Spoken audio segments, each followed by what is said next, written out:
26 में। हाँ, वो एक्चुअली क्या है कि कुछ कंफ्यूजन ऐसे होते हैं कि वहाँ आमने सामने ही बैठ जाएंगे। अब जैसे 2009 में कोई टीचर है ना, 2009 के रूल्स हैं, तो अगर कोई 2016 के रूल लगा रहा है तो मैं उसको समझा के आऊंगा, भाई साहब ये दोनों रूल पढ़ो, 2009 के ये हैं, 2016 के ये हैं, 2022 के ये हैं, और किस तरह से कौन बच्चा जब रजिस्टर्ड हुआ, तो क्योंकि यहाँ बैठे बैठे कई चीजें फिर नहीं तो फिर और होगा कि इसका और बताओ, इसका और बताओ, तो वो कंफ्यूजन दूर हो जाएगा आमने सामने बैठे। तो ये है, बाकी ऐसे कोई नहीं है कि साहब कोई वाइस चांसलर को वहाँ इस तरह से कोई उसके लिए बुलाया है, या ये तो सिर्फ कंफ्यूजन दूर करने वाली बात है। इंटरफेस मीटिंग कहते हैं, इंटरफेस मीटिंग यही होती है। हमारा यूजीसी में आना जाना रहता है, इंटरफेस मीटिंग होती रहती है, जो आमने सामने बात हो जाती है, कागज साफ होते हैं तो इंटरफेस मीटिंग हो जाती है। तो ऐसे कोई सम्मान करने वाली है ऐसा कोई जरूरत नहीं है, ये सिर्फ एक मीटिंग है जो कि होती रहती है वाइस चांसलर की यूजीसी के साथ, कॉमन मीटिंग होती सर ये है। सर्टिफिकेट्स थे, एक दो कैंडिडेट से कुछ अपलोड नहीं हुए थे, तो हमने वो पूरी तरह से अपलोड कर दिए हैं। और जो थीसिस क्या होता है, थीसिस का जो इवैल्यूएशन होता है उसकी सर्टेन स्टेजेज होती हैं। जो पहली स्टेज होती है थीसिस को सबमिट करने से पहले डिपार्टमेंट लेवल पर उसका प्रेजेंटेशन होता है। तो एक तो होता है डिपार्टमेंटल रिसर्च कमेटी, एक होता है रिसर्च एडवाइजरी कमेटी। किसी किसी विश्वविद्यालय में उसको रिसर्च एडवाइजरी बोर्ड भी कहते हैं, किसी किसी विश्वविद्यालय में उसको पीजी रिसर्च बोर्ड भी कहते हैं। तो ये अलग अलग नाम है। तो जो विश्वविद्यालय ग्रांट्स कमीशन है वो इसको आरएससी नाम से बोलना चालू किया 2016 के बाद। इससे पहले ये कोई पर्टिकुलर नाम नहीं था कि आरएससी रिसर्च एडवाइजरी कमेटी की मीटिंग। तो डिपार्टमेंट में क्या होता है, अगर डिपार्टमेंटल रिसर्च कमेटी है तो उसमें भी जो एक्सपर्ट्स होते हैं डिपार्टमेंट के सारे लोग होते हैं, डीन डायरेक्टर्स बैठते हैं, वो सारे के सारे थीसिस का क्वालिटी देख लेते हैं और उसका पब्लिकेशन वगैरह देख लेते हैं, तभी थीसिस यूनिवर्सिटी में सबमिट होती है। इस नामकरण की वजह से कहीं उसको आरएससी कहा, कहीं उसको डीआरएस कहा, कहीं पीजी रिसर्च बोर्ड कहा, कहीं इसको जो है पीजीआरबी कहा। जैसे मैं जिस यूनिवर्सिटी से आया हूँ वहां पे आरएससी का नाम पीजीआरबी था, पीजी रिसर्च बोर्ड, तो पीजी रिसर्च बोर्ड होता था। तो ये नोमेनक्लेचर की वजह से जो कंफ्यूजन पैदा हुआ है वो भी हमने क्लियर कर दिया है। 2009 से पहले ये डीआरसी होती थी और उसके बाद में हम भी उसको आरएससी कहना चालू कर दिया। तो इस वजह से कोई पीएचडी की शोध के स्तर में किसी भी स्टेज पर कभी कॉम्प्रोमाइज नहीं किया, सिर्फ कमेटी का नाम बदलना था। वो अभी तो नए नियमों में आरएससी है तो हम आरएससी भी उसको कहने लगे। अब मजे की बात यह है कि हमारे पास अभी डीआरसी भी है, आरएससी भी है, हमारे पास पीएचडी कमेटी भी है, हमारे पास रिसर्च काउंसिल भी है, जबकि ये यूजीसी की गाइडलाइंस में है ही नहीं। हमारे पास चार चार जगह हमारा वो थीसिस का इवैल्यूएशन हो रहा है, उसके बाद डिग्री अवार्ड होती है। तो यूजीसी का तो एक ही स्टेज है, हम तो चार स्टेज से निकाल रहे हैं। अब ये है कि मोहन की जगह सोहन कह दिया हमने उसको, तो इस नाम की वजह से कोई स्टैंडर्ड से कोई कोई लेना देना नहीं होता है। अब हमने उसका नाम आरएससी किया हुआ है तो वो प्रॉब्लम भी खत्म हो गई।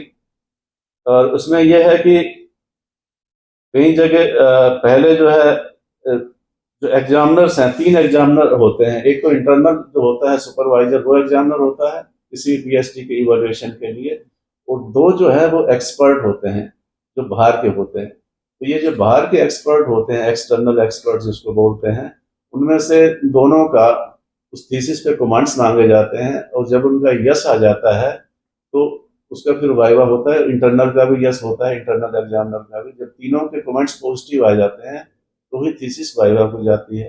अब सपोज कीजिए उनमें से तीन में से अगर एक भी सुपरवाइजर मना कर देता है कि इस काम इसमें थीसिस में रिवीजन करने की जरूरत है, या अगर रिवीजन करने की जरूरत है तो हम कैंडिडेट से कहते हैं भाई इसको रिवाइज करो, वापस इसको रीसबमिट कर दो, तो वो उसका ऑब्जेक्शन वहीं खत्म हो जाता है।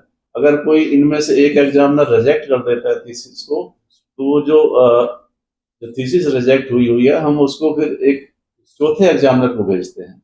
तो जो चौथा एग्जामिनर है अगर वो उसको रिजेक्ट करता है तो हम वो थीसिस बच्चे को लौटा देते हैं कि आपको डिग्री अवार्ड नहीं की जा सकती।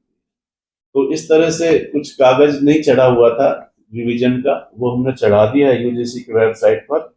और उसके बाद में कुछ टीचर्स का ये था कि साल डिले होता है, मार्कशीट मिल जाता है, इस सब प्रोटेक्शन है इसके बारे में।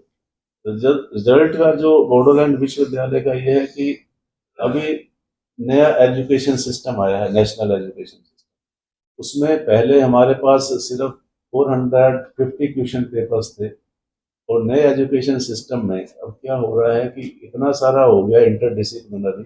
साइंस का बच्चा आर्ट्स पढ़ सकता है, आर्ट्स का बच्चा कॉमर्स पढ़ सकता है। तो ये क्वेश्चन पेपर्स की अब जो मेरे 17 सब्जेक्ट्स में तकरीबन संख्या 1000 हो गई है। तो अब वो जो डेटाबेस है, वो जो हमारा डेटाबेस है, कंप्यूटर डेटाबेस, कई बार उसमें जो हमने अभी जो समर्थ पोर्टल की तरफ जा रहे हैं, हमारे डेटाबेस है समर्थ पोर्टल की तरफ जा रहे हैं, तो वो डाटा ट्रांसफर में कई बार उसमें एंट्री में प्रॉब्लम हो जाती है। तो वो हमने शॉर्ट आउट की है कि किन किन बच्चों की डाटा एंट्री समर्थ पोर्टल में गलत हुई है। तो वो शॉर्ट आउट, वो तो जस्ट क्लरिकल मिस्टेक और फर्स्ट ईयर का फर्स्ट ईयर का फर्स्ट तो चलता रहता है। एक्चुअली नई एजुकेशन सिस्टम में अभी 3-4 साल थोड़ा शुरू में तो दिक्कत आती है, उसके बाद सारा स्ट्रीमलाइन हो जाएगा। समर्थ पोर्टल आसाम गवर्नमेंट का बहुत अच्छी तरह से काम कर रहा है, लेकिन उसमें यह है कि एक बार उसको लिंक करना है, क्योंकि हमारे कॉलेजेस डायरेक्ट समर्थ पोर्टल में डाटा डालते हैं। तो जो कॉलेज से डाटा डालता है वो डाटा सीधा का सीधा वहाँ जमा हो जाता है डिपोजिटरी में, उसी से रिजल्ट बनता है। तो कई बार हमारे जो मित्र लोग हैं हमारे जो कॉलेज में हैं, वहाँ से भी कई बार वो डाटा अगर गलत डाल देते हैं, तो ये ह्यूमन एरर जो भी होती है, वो छोटा मोटा 2-4 बच्चों का होता है, 50,000 बच्चों में, 20,000 बच्चों में, तो वो 2-4 बच्चे हल्ला मचा के और वो बदनाम करते हैं। ऐसा कोई इसमें कोई विशेष प्रॉब्लम है नहीं। वो हम शॉर्ट आउट कर लें, जिसकी भी शिकायत आती है उसका शॉर्ट आउट कर दें। आप सभी को नमस्कार। मैं बोडोलैंड विश्वविद्यालय का वाइस चांसलर हूँ, और बड़े दुर्भाग्य से मुझे आप मीडिया के सामने उपस्थित होना पड़ रहा है कि बोडोलैंड विश्वविद्यालय के खिलाफ कुछ गलत अफवाहें फैलाई जा रही हैं। तो ये जो अफवाहें फैलाई जा रही हैं ये पूर्णतया मिथ्या हैं, और इसका मैं पुरजोर खंडन करता हूँ। ये जो पीएचडी के बारे में जो कहा गया है कि बोडोलैंड विश्वविद्यालय में पीएचडी में कुछ इरेगुलरिटीज हुई हैं, उनमें ऐसा कुछ भी नहीं है। एक्चुअली हुआ ये है कि जो यूनिवर्सिटी ग्रांट्स कमीशन है, उन्होंने पारदर्शिता बनाए रखने के लिए पूरे नेशनल लेवल पर सारे पीएचडी स्टूडेंट्स का डाटा इकट्ठा करना चालू किया है। तो ये जो डाटा इकट्ठा कर रहे हैं, ये पूरे इंडिया में जो यूनिवर्सिटी हैं उन सब का डाटा लिया जाएगा, और ये डाटा हर स्टूडेंट का डाटा है। उसमें 51 कॉलम है, 51 तरह का इंफॉर्मेशन है। क्या स्टूडेंट का नाम है, उसका कब रजिस्ट्रेशन हुआ, क्या क्वालिफिकेशंस थी, कब उसका एनुअल प्रेजेंटेशन हुआ, कब उसका इवैल्यूएशन हुआ, कौन कौन एक्सपर्ट्स थे, इस तरह के सारी इंफॉर्मेशन 51 पार्ट्स में उन्होंने बांटी हुई है। और ये उन्होंने ऑनलाइन इंफॉर्मेशन मांगी 2021 से लेके 2025 तक के स्टूडेंट्स के लिए। बोडोलैंड विश्वविद्यालय में 2021 से 2025 के बीच में 120 से ज्यादा बच्चों ने पीएचडी किया। तो उन बच्चों का डाटा हमारे एकेडमिक रजिस्ट्रार जी ने जो वेबसाइट है उस पर चढ़ाया, लेकिन कुछ बच्चों का डाटा, क्योंकि बहुत बड़ी एक्सेल शीट थी, तो उसमें कुछ बच्चों का डाटा जो रह गया था, जैसे जो डाटा रह गया है या जिसमें कोई कंफ्यूजन था, जो भी कमेटी थी जिसने जांच किया कि इसमें क्या प्रॉब्लम्स है इस डाटा में। जैसे फॉर एग्जांपल मैं आपको बताता हूँ कि किसी बच्चे का परसेंटेज लिखा कि इसकी पूरी परसेंटेज नहीं थी, तो जो SC ST कैंडिडेट्स हैं उनको 5% की छूट मिलती है, तो उनको 55% ना चाह के और उनको सिर्फ 50% मार्क्स चाहिए होते हैं। तो ये जो एक्सपर्ट्स कमेटी थी ना, उसने बाई चांस ध्यान नहीं दिया, या जो भी इसको देख रहे थे सज्जन वहाँ यूजीसी में, उन्होंने इस पर ध्यान नहीं दिया कि SC ST को 5% की छूट मिलती है। इसी तरह से जैसे कुछ थीसिस जो हैं वो पूरे इंटरनेशनल लेवल पर चढ़ाने के लिए वो रहता है, सारी थीसिस चढ़ानी पड़ती है एक्चुअली। जो भी हम थीसिस होती है यूनिवर्सिटी में, वो शोध गंगा पे चढ़ानी पड़ती है। तो शोध गंगा इनक्लिबनेट यूजीसी का ही एक माध्यम है। तो हमने काफी थीसिस चढ़ा दिया था, उनमें से कुछ थीसिस जो नहीं चढ़ा था शोध गंगा पर, वो वापस जो है हम देख रहे हैं, और वो हमने चढ़ा भी दिया है पिछले कुछ दिनों में। इसमें क्या होता है कि चैप्टर वाइज थीसिस चढ़ाना होता है।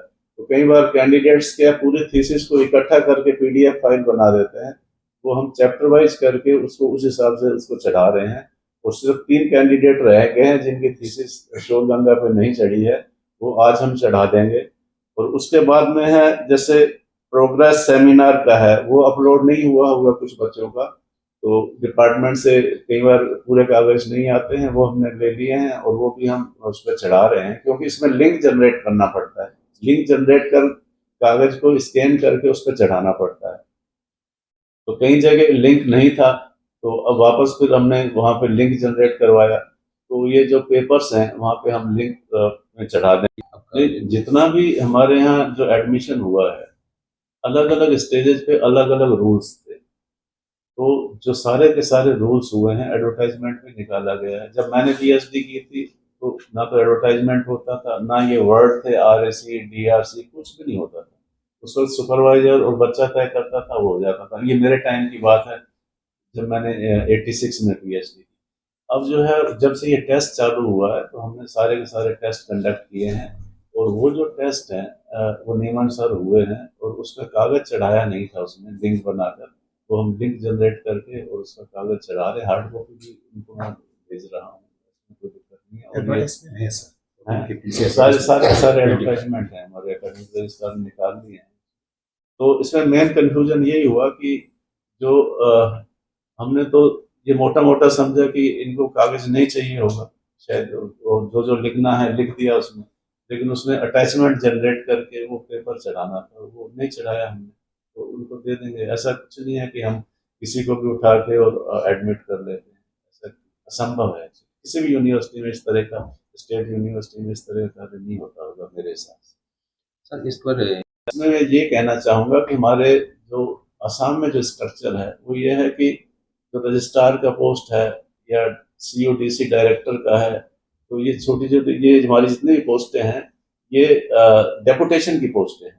अब सपोज कोई भी टीचर किसी इंस्टीट्यूट में अगर वो पीएचडी करा रहा है या कोई मेरे यहाँ करा रहा है, वो डेपुटेशन पे साल 2 साल के लिए कहीं चला जाता है, तो वो जो कैंडिडेट होता है वो उसके साथ ही रहता है, क्योंकि वो काफी समय उस सुपरवाइजर के साथ व्यतीत कर चुका होता है। तो हम किसी भी कैंडिडेट के मतलब एकेडमिक कैरियर के साथ खिलवाड़ नहीं करते हैं। बार बार सुपरवाइजर करने से टॉपिक चेंज होता है, उससे टाइम ज्यादा लगता है। तो जो कैंडिडेट का और सुपरवाइजर का जो इंटरेक्शन है वो 200 डेज रेगुलर होना चाहिए, और उसके बाद सुविधा अनुसार कैंडिडेट और सुपरवाइजर आपस में मिलते रहते हैं और अपना काम करते हैं।